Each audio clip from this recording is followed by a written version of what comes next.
Parigi Congress MLA రెచ్చిపోయారు. తన ఇంటికే పవర్ కట్ చేస్తావా అంటూ లైన్మెన్ పై విరుచుకుపడ్డారు. తిట్ల దండకం అందుకున్నారు. దీంతో తన పని సవ్యంగా చేస్తున్న లైన్మెన్ అవాక్కయ్యాడు. ఈ ఉదంతం వికారాబాద్ జిల్లాలో జరిగింది. పరిగి ఎమ్మెల్యే కాంగ్రెస్ పార్టీకి చెందిన రామ్మోహన్ రెడ్డి ట్రాన్స్కోకు కరెంటు బిల్లుల రూపంలో 50,000 బకాయి పడ్డారు. దీనిపై ఎమ్మెల్యేకి ఎన్నిసార్లు గుర్తు చేసినా ఆయన పట్టించుకోలేదనేది అధికారుల వివరణ. దీంతో చర్యలకు ఉపక్రమించిన ట్రాన్స్కో అధికారులు ఎమ్మెల్యే ఇంటికి కరెంటు కట్ చేయాలని డిసైడ్ అయ్యారు.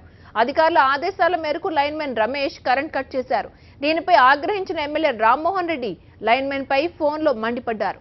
బండ బూతులు తిట్టారు. తోలు తీస్తానంటూ ఆగ్రహం వ్యక్తం చేశారు.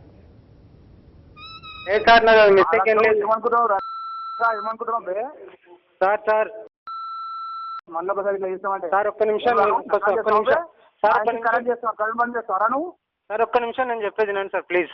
నువ్వు రాలా మా ఇంటికి రారా ఇప్పుడు మా ఇంటికి రా సార్. నేను కాదు ఇప్పుడు మా ఇంటికి రారా మా ఇంటికి రా కాదు సార్. ఒక్క నిమిషం వచ్చింది కూర్చున్నా నా ముంగల సార్ ఏడికి పంపిందంట సార్. నేను ఒక్క నిమిషం సార్. నేను ఎవరో కాదు కొండేపల్లి అంతా కొడుకుని సార్. ఎవరైనా కాదు నా ఇంటికి కరెంట్ కట్ చేస్తావరా?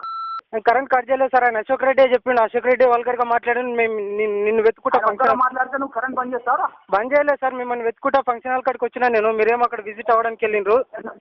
నువ్వేమో రికార్డ్ చేసినావు అంట కదా. నువ్వు రికార్డ్ చేసినావంట. అశోక్ రెడ్డి అంటే ఎవరనుకోరా? తమ్ముడు ఆయన. నేనేమన్నా సార్? నేనేమనలేదు కదా సార్. నేను రికార్డ్ చేసినా అంట కదా. నమస్తాను లేదు. ఆయన తిట్టిండు సార్. నన్ను తిట్టిండు. అరే ఎందుకు పెడతారా? ఎందుకు పెడతాడు? తిట్టిండు సార్. మీరు కావాలంటే వేరే ఉన్నాడు సార్. తిట్టిండు. నువ్వు బట్టి కరెంట్ బిల్ ఎందుకు కట్ చేసినావు అంటాను. కరెంట్ ఏం కట్ చేయలేదు సార్. మీ ఎమ్మడే వచ్చినా నేను ఫంక్షన్ హాల్ కాడికి వచ్చినా. ఆయన అశోక్ రెడ్డి కట్ చేయండి రూల్ ఉంటే కట్ చేయండి అని చెప్పి మాట్లాడాను సార్. నేను 7 సార్లు సార్. నేను 7 సార్లు మాట్లాడాను సార్. ఆయన అట్లా అంటే కట్ చేస్తావు అంటున్నా. నేను కట్ చేయలేదు సార్. కరెంట్ కట్ చేయలేదు. కట్ చేయలేదు సార్. కరెంట్ కట్ చేయలేదు. కట్ చేయలేదా? మళ్ళీ ఎందుకు ఇస్తాం మరి? మళ్ళీ ఎందుకు వచ్చేస్తాం మరి?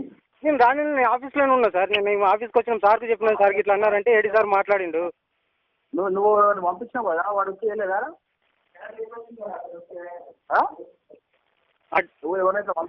డోర్ తీ. ఆయన ఏం లేదు సార్. తేలే డోర్ తీసిండు అంతే. ఈయన అశోక్ రెడ్డి నవాజ్ ఇద్దరు అని చెప్పి మాట్లాడింది సార్. ఇప్పుడు నువ్వు కరెంటు బంద్ చేసేంత దమ్మారా నీకు? ఎమ్మెల్యే ఇంటికి ఎమ్మెల్యే అంటే ఏమనుకుంటున్నావురా? కరెంటు మంత్రి అవుతారా? ముఖ్యమంత్రి అవుతారు. నిజంగా నీ బతికింతారా? కాదు సార్. మేము ఎప్పుడైనా బంద్ చేసినామా సార్? నేను 4 years నుంచి చేస్తున్నాను. బంద్ చేసి మళ్ళీ ఆన్ చేపించినావు. లేదు సార్. అదే సార్ మళ్ళీ ఒకసారి నష్టాలు చేసినామంటే తోడుగా ఎడగొడతాం. మళ్ళీ ఒకసారి చేసినామంటే సార్ నేను సార్ అర్థమదా సార్? సార్ ఎందుకురా? ఏం తిమ్మడం ఎక్కువ అదా నీకు? కాదు సార్. అదే మీకు సృష్టించి సార్. నేను ఒకప్పుడు మీ కార్యకర్తను సార్. నేను మీ ఎంబడి తిరిగినాను సార్. మీరు అట్లా మాట బాధ అనిపించింది సార్. మీరు మళ్ళీ ఒకసారి అట్లా చేయడం అంటే బాగుండేది. మళ్ళీ నాకు వచ్చి తర్వాత ఏం చెప్తున్నా సార్.